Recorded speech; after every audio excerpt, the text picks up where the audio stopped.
कृष्ण भगवान की कृष्ण जन्माष्टमी आप हमारू बोलिया मेरी बोली इन वास्ते ये लकरे चौरासी में घणो दुख देखियो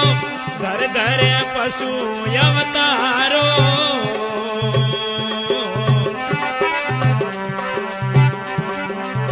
भूख पिया शरीरे तृष्णा रे खेवीरे भूख पिया शरीरे तृष्णा रे ओ दुख